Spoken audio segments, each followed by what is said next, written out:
ఎప్పుడైనా సరే చికెన్ ఫ్రైకి మ్యాగ్నేట్ చేసుకునే టైం లేకపోతే ఈ ప్రాసెస్లో చేసుకోండి, నిజంగా పర్ఫెక్ట్గా వస్తుంది. హలో అండి అందరికీ, welcome back to the one more daily mini vlog.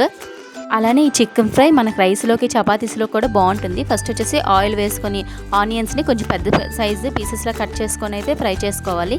Onions golden brown colour వచ్చిన తర్వాత అయితే చికెన్ అయితే వేసుకోవాలి. చికెన్ మాత్రం ముందు నిమ్మకాయ వేసుకొని వాష్ చేసుకోండి, అలా అయితేనే మనకు నీచు వాసన రాకుండా ఉంటుంది. మనం ఈ ప్రాసెస్ చేయడానికి ముందే చిన్న అల్లం వెల్లుల్లి పేస్ట్ కొట్టుకోవాలి. ఆ పేస్ట్లోకి వచ్చేసి 4 పచ్చిమిర్చి, అల్లము, వెల్లుల్లిపాయ, జీలకర్ర వేసి ఈ 4 కూడా మనం గ్రైండ్ చేసుకోవాలి. చూసారు కదా, ఇక్కడ మనకి కుక్ అవుతున్న కొద్దీ అందులో చికెన్లోంచి వాటర్ అంతా బయటకు వచ్చిన తర్వాత 1 స్పూను పసుపు అయితే వేసుకోవాలి. పసుపు కూడా బాగా ఫ్రై అయిన తర్వాత ఆల్రెడీ పచ్చిమిర్చి మనం ముందు మిక్సీ పట్టాం కదా, ఇందులో జస్ట్ ఒక 2 అంటే 2 వేసుకోండి.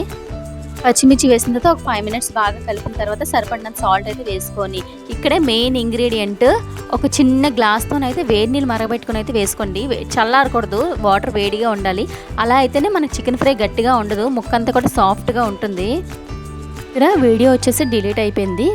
ముందు చికెన్ బాగా ఫ్రై అయిన తర్వాత మనం అందులోనే 2 స్పూన్స్ కారము, ఇందాక మనము పచ్చిమిర్చి అల్లం వెల్లుల్లి పేస్ట్ ఉంటుంది కదా, ఆ పేస్ట్ వేసేసి 1 స్పూన్ ధనియాల పొడి, 1 స్పూన్ చికెన్ మసాలా, 1 స్పూన్ మిరియాల పొడి కూడా వేసుకోవాలి.